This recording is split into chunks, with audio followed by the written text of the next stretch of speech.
Everyone, welcome to Pratimas academy.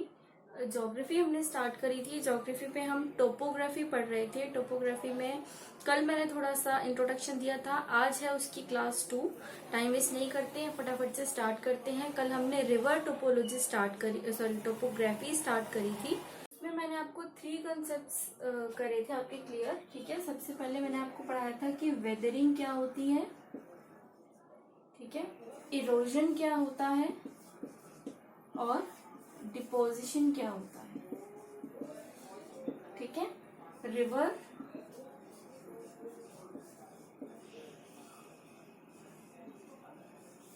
Topography पढ़ रहे थे। ठीक है, तो मैंने ये 3 चीजें इसलिए बताई थी, इम्पोर्टेंट है। ठीक है, ये 3 चीजें क्योंकि ये आइस टोपोलॉजी में भी यूज होंगी, रिवर टोपोलॉजी में भी यूज होंगी और विंड टोपोलॉजी में भी ये यूज होती है। तो सब में यूज होती है। तो ये जो है ना, ये बेसिक कंसेप्ट है, इसके बारे में पता होना चाहिए।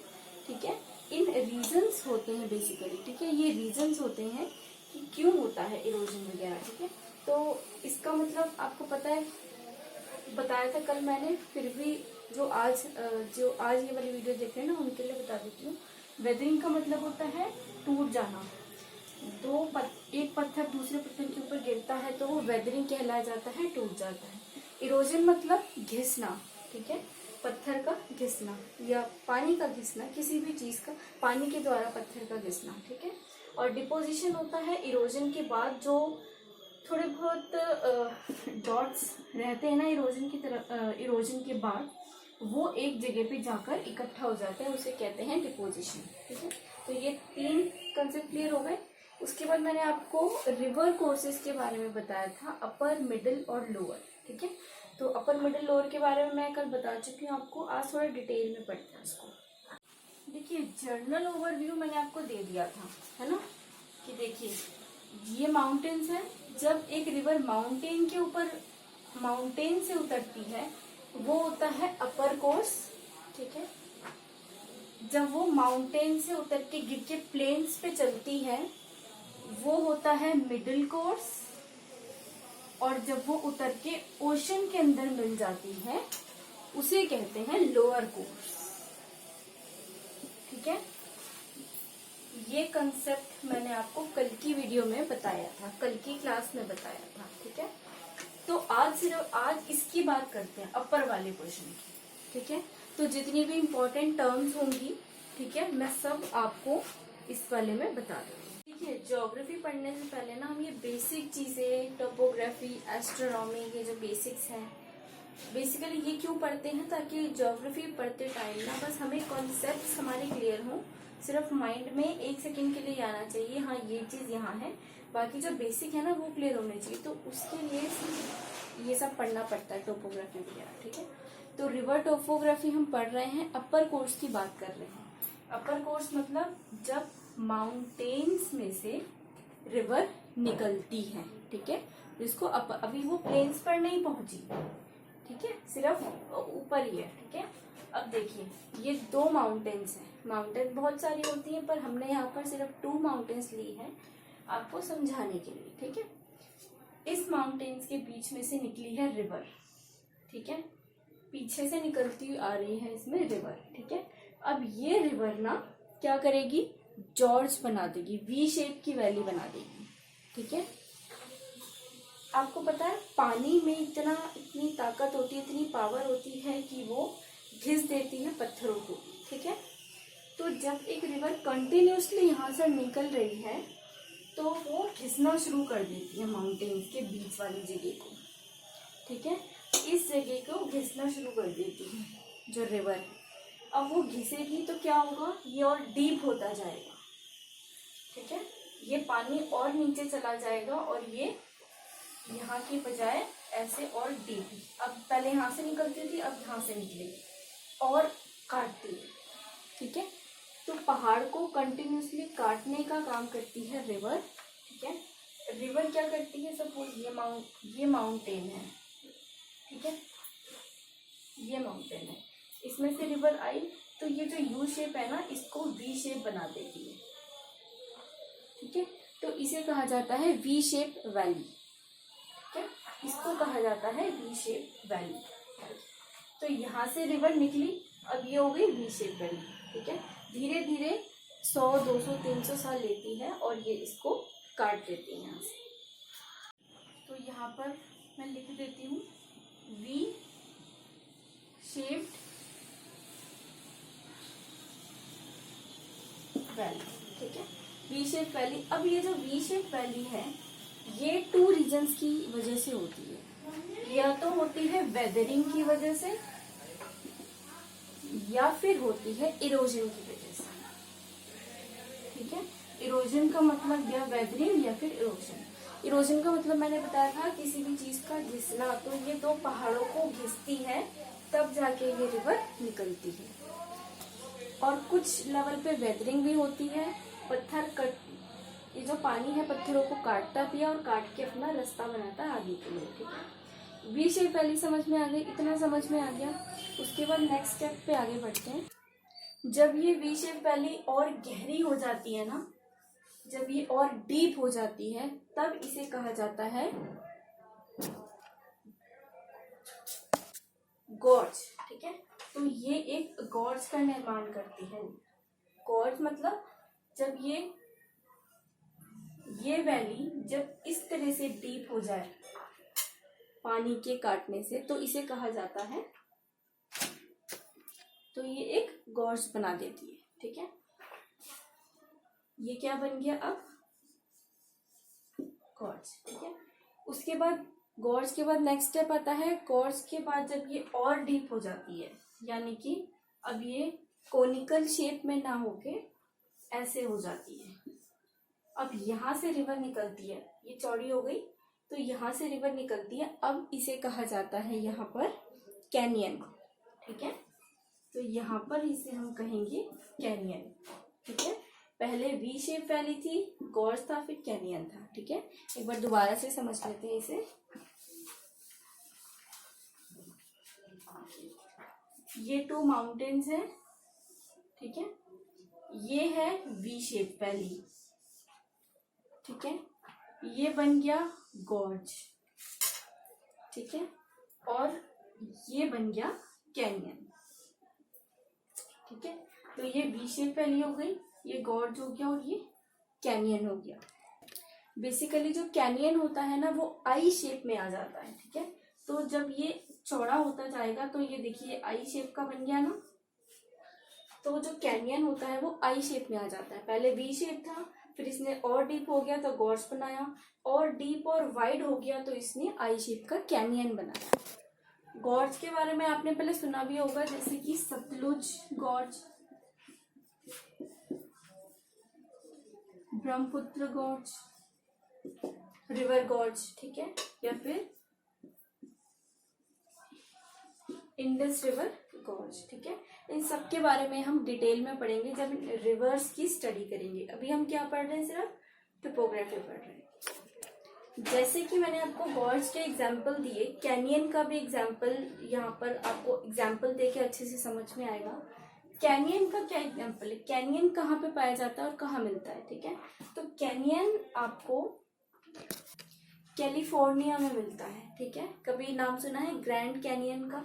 ठीक है, ग्रैंड कैनियन ये कैलिफोर्निया में मिलता है, कोलोराडो नदी के द्वारा बनाया गया है। ठीक है, नॉर्थ अमेरिका में। ठीक है, नॉर्थ अमेरिका, ये सपोज ये वर्ल्ड मैप है, नॉर्थ अमेरिका ये वाला जो हिस्सा होता है ना नॉर्थ अमेरिका, यहाँ पर कैलिफोर्निया है, यहाँ पर कोलोराडो नदी के द्वारा ये वाला ग्रैंड कैनियन बनाया गया है। चलिए, इतना समझ में आ गया। उसके बाद एक और चीज है, अपर कोर्स के अंदर एक और चीज है, ये माउंटेन्स है, अभी उतरना बाकी है रिवर, मिडिल कोर्स अभी नहीं हुआ है, ये सिर्फ अपर कोर्स है, अभी पहाड़ों पर ही है नदी। ठीक है, तो इन पहाड़ों पर से जब ये लैंड एरिया में, पहाड़ों से निकल के जब ये थोड़े लैंड एरिया में आती है ना, ऊपर अपर कोर्स में, प्लेन्स में नहीं, तो इसकी जो जमीन होती है ना वो ऐसी हो जाती है।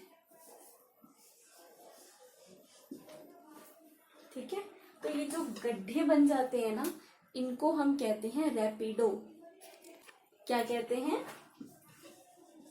रैपिडो। ठीक है, इरोजन से, वेदरिंग से यहाँ पर बन जाता है रैपिडो। ठीक है, रैपिडो का मतलब है बेसिकली ऊबड़ खाबड़ टाइप की जमीन। रैपिडो समझ में आया? ठीक है, ये था अपर कोर्स। उसके बाद स्टार्ट करते हैं मिडिल कोर्स। ठीक है, मिडिल कोर्स, ये अपर कोर्स था। जब यहाँ से नदी उतर गई, उसके बाद ये प्लेन्स है, उसके बाद ओशन में जाके मिलती है। ये अपर वाला कोर्स था, ये मिडिल कोर्स है। तो हम ये वाले पोर्शन के बारे में पढ़ेंगे, इस वाले पोर्शन के बारे में। ठीक है, बेसिकली मिडिल पोर्शन के बारे में। ठीक है, और इस मिडिल पोर्शन के बारे में हमें क्या पढ़ना है? अपर नहीं पढ़ना, लोअर नहीं पढ़ना, सिर्फ मिडिल। ठीक है, अब ये जो रिवर है ना, ये यहाँ से उतर चुकी। थोड़ा ये वाला कंसेप्ट रह गया बताना। जब ये अपर कोर्स से मिडिल कोर्स में आती है नीचे, ठीक है, तो क्या होता है, यहाँ पर ये अपर कोर्स से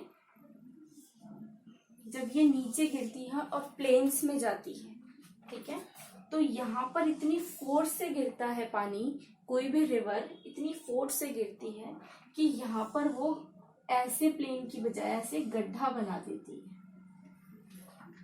ठीक है, ड्यू टू वेदरिंग। पत्थर यहाँ से बहुत बड़े बड़े गिरते हैं और जो नीचे यहाँ पर पत्थर रखे होते हैं वो टूट जाते हैं और यहाँ पर गड्ढा बन जाता है एक। ठीक है, तो यहाँ पर पानी इकट्ठा हो जाता है। ठीक है, बेसिकली यहाँ पर रिवर का सारा पानी यहाँ पर इकट्ठा हो जाता है। अभी हमारी रिवर आगे नहीं बढ़ी है, यही तक है। ठीक है, अब इस गड्ढे के निर्माण के बाद क्या होगा? ये एक लेक बन गई, ये एक लेक बन गई। लेक के बाद आप कोई बॉटल में पानी लीजिएगा और उसको जमीन पर फेंकिएगा। पानी को जहां जहां पे जगह मिलेगी ना, वो वहीं उसी डायरेक्शन में चलना स्टार्ट कर देता है। तो यहाँ भी सेम प्रोसेस होगा।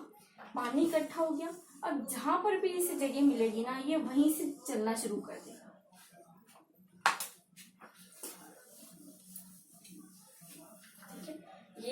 ये हमारी रिवर उतरी।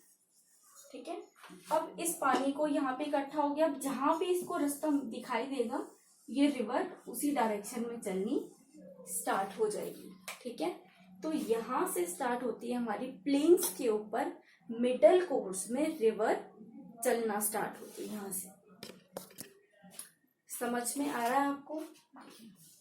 ये हिल्स, ये रैपिडो, यहाँ से वाटरफॉल हुआ, यहाँ पर इसने गड्ढा बनाया और जहां पर इसको डायरेक्शन में, जो डायरेक्शन मिली उसी डायरेक्शन में आगे बढ़ गया पानी। ठीक है, तो यहाँ से स्टार्ट होता है बेसिकली हमारा मिडिल वाला पोर्शन। ठीक है, Rapido, this is Rapido, this is waterfall. Weathering की वजह से यहाँ पर पत्थरों की तोड़ फोड़ की वजह से, क्योंकि बड़े बड़े पत्थर यहाँ से गिरते हैं नीचे और जो यहाँ पर पत्थर रखे होते हैं वो इन पत्थरों को तोड़ता है, ये वाला पत्थर, और यहाँ पर इकट्ठा एक गड्ढा बन जाता है और इस गड्ढे के अंदर रिवर का पानी, जो वाटरफॉल का पानी है, वो इकट्ठा हो जाता है। इकट्ठा होने के बाद जहां पर भी उसको डायरेक्शन मिलती है ना, रिवर उसी डायरेक्शन में चलनी स्टार्ट कर देती है। ठीक है, समझ में आया आपको? एक प्लेट के ऊपर पानी गिराना और जहां पे उसको जगह मिलेगी ना, वो वहीं पर ही स्टार्ट हो जाएगा। ठीक है, चाहे ईस्ट हो चाहे वेस्ट हो। ठीक है, जहां पर भी उसको थोड़ी सी ढलान मिलेगी, वो जो पानी है वहीं पे जाना स्टार्ट हो जाएगा। तो सेम केस यहाँ पर होता है। यहाँ पर गड्ढे में पानी इकट्ठा हो गया, अब जहां पर भी उसे थोड़ी बहुत ढलान मिलेगी, ठीक है, वो वहीं पर ही चलना स्टार्ट हो जाएगी। तो यहाँ से स्टार्ट होता है मिडिल कोर्स। ठीक है, अब पढ़ते हैं मिडिल कोर्स के बारे में। अब मुझे एक बात बताइए कि जो रिवर है, अगर मैं ग्राउंड पे पानी गिरा दूं, क्या वो सीधा ही चला जाता है? क्या वो सीधा ही चला जाएगा लोअर कोर्स तक? क्या वो सीधा ही जाता है? वो जाता है मिएंडर्स। टेढ़ा मेढ़ा होके पानी चलता है ना, रिवर का पानी ऐसे ही चलता है ना, ऐसे ऐसे करके, ठीक है। तो इस स्नेक लाइक स्ट्रक्चर को कहा जाता है ज्योग्राफिकल टर्म्स में मियांडर्स, ठीक है। इसे हम बोलते हैं मियांडर्स, विजिबल है, इसे हम बोलते हैं मियांडर्स। अब मैं क्या करती हूँ, यहां तक का पोर्शन ना ये रब कर देती हूँ, ठीक है, क्योंकि यहां से लेकर इस पॉइंट से लेकर इस पॉइंट तक हम लोग पढ़ चुके हैं, हमें यहां से आगे पढ़ना है, ठीक है। तो मैं इस वाले पोर्शन को यहाँ पर रब कर दूंगी, ठीक है। यहाँ इसको दोबारा से बना लेते हैं। अब ये इस होल से रिवर मियांडर्स के फॉर्म में चलनी स्टार्ट हो गई, ठीक है। अब एक टर्म आती है जिसका नाम होता है नेचुरल लेवीज, ठीक है। अब ये नेचुरल लेवीज क्या चीज होती है, ठीक है, ये इसी में आता है मिडिल कोर्स में, लेवीज, ठीक है। नेचुरल लेवीज क्या चीज होती है। अब जो रिवर है ये बहता पानी है, ठीक है। रिवर क्या करेगी, ये तो है रिवर, ठीक है। अब ये जो रिवर बह रही है ना, इसके आसपास खेत भी होंगे, फर्टाइल लैंड भी होगा, किसी का घर भी होगा, ठीक है, जंगल भी होगा, ग्रास भी होगी। तो जितना भी फर्टाइल लैंड है ना, फर्टाइल लैंड से जो पानी है अपने साथ बहा के ले जाता है थोड़ी सी मिट्टी, ठीक है, सॉइल ले जाएगा साथ में। और वो सॉइल कैसी होती है, फर्टाइल होती है। पानी जब बहेगा उसके रास्ते में जो भी चीज आएगी वो साथ साथ बहेगी, ठीक है। तो इस वाली साइड से ये थोड़ा से फर्टाइल सॉइल इस पानी के साथ चल दी, इस वाले लैंड से ये फर्टाइल सॉइल साथ चल दी, ठीक है। तो ये आगे जाके मैंने कुछ ज्यादा टेढ़ी मेढ़ी, कुछ मियांडर्स एक्सप्लेन करने के लिए कुछ ज्यादा ही टेढ़ा मेढ़ा बना दिया, ठीक है। ये है हमारी रिवर, ठीक है। तो यहाँ पर जो लैंड होता है, लैंड के अगर फर्टाइल लैंड है या कोई भी लैंड है तो इसके लिए जो साइड में मिट्टी होती है ये बहाकर अपने साथ ले जाती है। पूरे रास्ते रिवर क्या करती है, जो भी उसके रास्ते में आता है थोड़ी थोड़ी मिट्टी लेकर चलती है, जो इसके तट पर मिट्टी होती है साथ साथ लेकर चलती रहती है थोड़ी थोड़ी। तो आगे जाकर ये किसी कोने में जहां पर इसको जगह मिलती है ये इकट्ठी हो जाती है, ठीक है, ये इकट्ठी हो जाती है। अब ये रिवर चल रही है, अब ये मिट्टी यहां से रिवर इसको लेकर गई और यहां पर जाकर इकट्ठा कर दिया, ठीक है। फिर दोबारा से लेकर गई और दोबारा से लाकर इकट्ठा कर दिया, और मिट्टी ली और मिट्टी इकट्ठी कर दी, ठीक है। ऐसे ही आगे भी कर देगी, पहले इतनी करी फिर और मिट्टी इकट्ठी करेगी, ठीक है। तो बेसिकली नेचुरल लेवीज क्या होता है, रिवर्स के, ये रिवर है, कोनों में जो कचरा जमा हो जाता है, सॉइल का हो या ह्यूमन कचरा हो, जो हम प्लास्टिक वगैरह फेंकते रहते हैं, वो सब रिवर्स के कॉर्नर्स में इकट्ठा हो जाता है, ठीक है। और वो बहुत हार्ड हो जाता है, ठीक है, एक जगह पे स्टिक हो जाता है रिवर्स के कॉर्नर्स पे, ठीक है, उसे कहते हैं नेचुरल लेवीज। समझ में आई ये टर्म? कोई डाउट हो तो कमेंट सेक्शन में पूछना। अब मुझे एक बात बताइए, नहीं बताएंगे कैसे, रिकॉर्डेड है।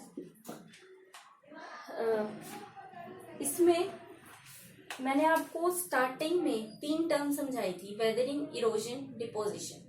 वो तीनों टर्म मैंने क्यों बताई थी वो आपको समझ में आ गया, क्योंकि वो तीनों टर्म यहाँ पर यूज हुई। जब वाटरफॉल से यहाँ पर पानी गिरा, इसको वेदरिंग कहा गया, ठीक है। जब इस वाली जगह से मिट्टी लेकर पानी चला तो ये इरोजन कहा गया, घिसाव, ये वाला लैंड घिस दिया और यहाँ की मिट्टी लेकर चला गया। वहां जाकर इकट्ठा हो गया, तो ये वाला प्रोसेस क्या कहलाएगा? डिपोजिशन। ठीक है, weathering, erosion, deposition. Weathering, erosion, deposition, weathering, erosion, deposition. ये तीनों टर्म्स बहुत ज्यादा इंपॉर्टेंट है, हर जगह पे यूज होगी ज्योग्राफी में। ठीक है, तो बहुत अच्छी तरह से डीपली इसको समझना है। वेदरिंग, इरोजन एंड डिपोजिशन, इतना समझ में आ गया। नेचुरल लेगेज भी समझ में आ गया। अब डिपोजिशन तक हो गया। ये हमारी रिवर है,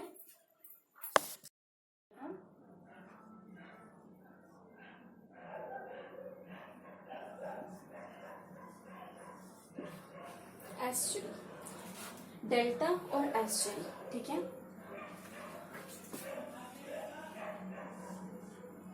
ये पार्ट अपर पार्ट पढ़ लिया, मिडिल पार्ट पढ़ लिया।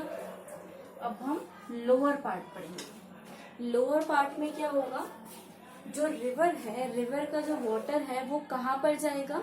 ओशन में जाकर मिल जाएगा। ठीक है, तो ओशन में जाकर इसको मिल जाना है।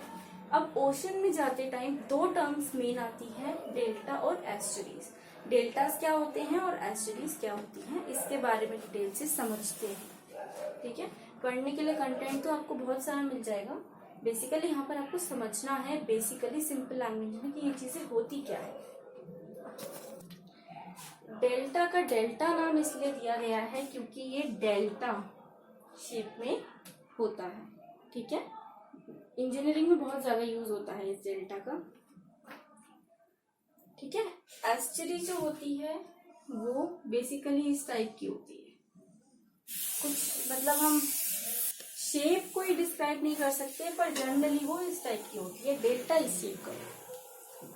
अब देखिए, ये हमारी रिवर गई, ये बनाती है डिस्ट्रीब्यूटरी, ये डिस्ट्रीब्यूटरी से। ठीक है, डेल्टा कैसे बनता है? How is delta form? ये वाली जो रिवर है ना, ये जितना भी कूड़ा होगा, जितना भी कूड़ा कचरा सॉइल जो कुछ भी होगा, वो सब फ्लो करके एंड में ले जाता है।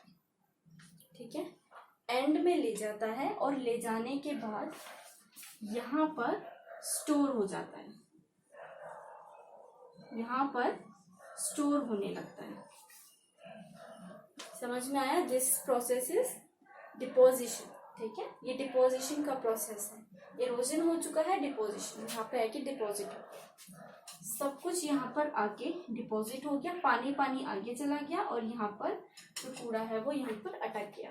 ठीक है, पहले क्या होता है, देखिए यहाँ पर थोड़ा सा कूड़ा अटक जाता है, थोड़ा सा अटकता है, उसके बाद और कूड़ा आता है, फिर ये और बड़ा हो जाता है, फिर ये और बड़ा हो जाता है, और करते करते एक बड़ा सा डेल्टा का निर्माण यहाँ पर कर देता है। अब पानी यहाँ जाएगा, यहाँ जाएगा, पर यहाँ पर डिस्ट्रीब्यूटर्स में डिवाइड होता है, पर जो कूड़ा होता है वो यहाँ पर जमा हो जाता है, डिपॉजिट हो जाता है। इसको बेसिकली कहते हैं डेल्टा। ठीक है, इंडिया का सबसे बड़ा डेल्टा कहाँ पर है? वेस्ट बंगाल में। ठीक है, जहाँ पर गंगा नदी आती है, ब्रह्मपुत्र नदी आती है। ठीक है, बांग्लादेश में गंगा नदी जब बांग्लादेश में चली जाती है तो उसका नाम डिफरेंट हो जाता है, फिर वो पद्मा नदी कहलाती है। पर जब वो इंडिया में ही रहकर वेस्ट बंगाल में ही गिर जाती है तो बहुत बड़ा डेल्टा बनाती है। इंडिया का सबसे बड़ा डेल्टा कौन सा है? सुंदरबन डेल्टा। ठीक है, सुंदरबन डेल्टा इंडिया का सबसे बड़ा डेल्टा है। ठीक है, ये हमने पढ़ लिया डेल्टा। अब इसमें मैं आपको एक और चीज बताना चाहती हूँ। देखो, कई रिवर्स ना बहुत सारी डिस्ट्रीब्यूटरीज में बढ़ जाती है। ठीक है, अब यहाँ पर ये डेल्टा बना, यहाँ पर ये डेल्टा बना।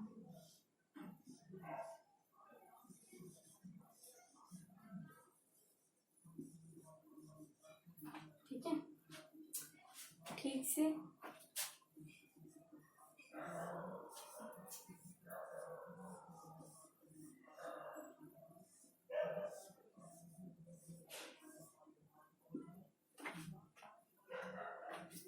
अगर हम इस डेल्टा को शेड कर दें, इसे भी और इसे भी, क्या आपको ये एक डक के पाँव की तरह लग रहा है? ये वाला डेल्टा, जहाँ बहुत सारे छोटे छोटे डेल्टास बने हुए, नंबर ऑफ डेल्टास हैं, एक के साथ एक है, तो ये आपको, आपने किसी डक का पाँव देखा है? वो ऐसे होता है।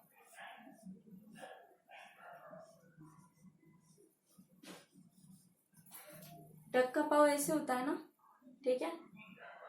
इस लाइक स्ट्रक्चर, ये वाला डक फुट, इसको बोलते हैं डक फुट लाइक स्ट्रक्चर, ठीक है। कुछ डेल्टास ऐसे भी बनते हैं, ठीक है। इंडिया में ऐसा डेल्टा नहीं है।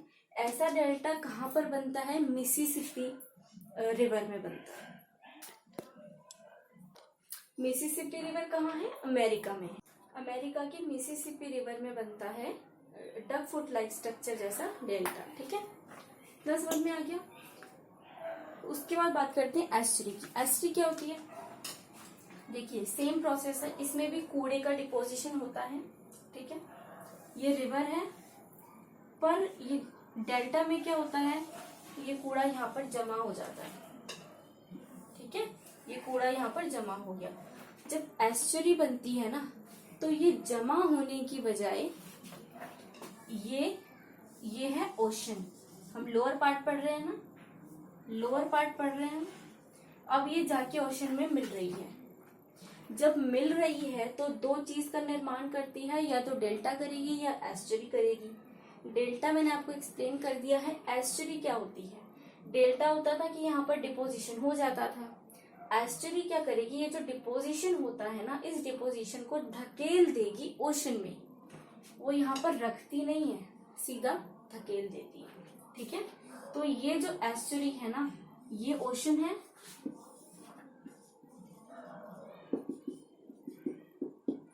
यहां पर जाकर इकट्ठा हो जाता है, इसे कहते हैं एस्चुरी, ठीक है। ये इसके अंदर, ओशन के अंदर इसको लेकर आती है अपने साथ, पर धकेल देती है अंदर, ठीक है। इसको कहते हैं एस्चुरी। अब ये जो एस्चुरी को सिंपल लैंग्वेज में और बताऊं, किसी कोई डेल्टा वेल्टा नहीं होता है जहां पर रिवर का पानी सीधा जाके ओशन के साथ मिल जाता है विदाउट फॉर्मिंग अ डेल्टा, उसे कहते हैं एस्चुरी। Okay, clear? तो डेल्टा समझ में आया, एस्चुरी समझ में आई, ठीक है। अब कुछ क्वेश्चंस जो कि बहुत इंपॉर्टेंट है, यूपीएससी सीजीएल जो भी आप कॉम्पिटिटिव एग्जाम दे रहे हैं उसके हिसाब से मैं आपको बता रही हूँ। इंडिया का सबसे ज्यादा लार्जेस्ट डेल्टा कौन सा है? सुंदरबन डेल्टा, ठीक है। इंडिया की लार्जेस्ट एस्चुरी कौन सी है? गोदावरी नदी के पास, ठीक है। देखिए ये है इंडिया का लोअर पार्ट, ये डेक्कन प्लेट्यू है, यहाँ पर वेस्टर्न माउंटेन्स है, वेस्टर्न घाट है, यहाँ पर ईस्टर्न घाट है। ये नर्मदा रिवर, यहाँ पर आती है ताप्ती रिवर, यहाँ पर आती है गोदावरी रिवर, ठीक है। ये है गोदावरी रिवर। ये वाला गोदावरी रिवर जाकर मिलती है यहाँ पर बे ऑफ बंगाल में, ठीक है, बे ऑफ बंगाल में। ये जहां पर मिलती है, यहाँ पर ये बनाती है एस्चुरी, ठीक है। इंडिया का सबसे बड़ा डेल्टा सुंदरबन डेल्टा जो यहाँ पर आएगा। सबसे बड़ी एस्चुरी गोदावरी नदी पे ईस्टर्न घाट पर। इतना समझ में आया? उसके बाद एक और चीज रह गई एस्चुरी में बताने के लिए। देखिए एस्चुरी यूजुअली कब बनती है? जब माउंटेन्स से रिवर निकलती है, ठीक है। मैंने आपको अभी एग्जाम्पल दिया इंडिया का।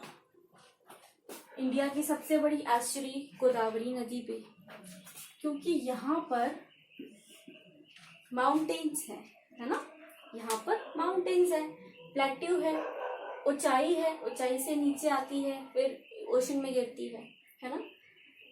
जब कभी भी दो माउंटेन से जब कभी भी रिवर माउंटेन से गिरेगी तो वो एस्चुरी बनाएगी, जब कभी भी प्लेन से गिरेगी तो वो डेल्टा बनाएगी। ठीक है, इस बात को ध्यान रखना है। जब भी माउंटेन से रिवर गिरेगी तो वो क्या बनाएगी, एस्चुरी। और जब भी प्लेन्स से ओशन में गिरेगी तो वो क्या बनाएगी, डेल्टा। मोस्ट इंपॉर्टेंट ये 2 टर्म्स याद कर लीजिए। ठीक है, क्या समझ में आया? अब सपोज अब मेरे पास 2 कंडीशंस होती हैं।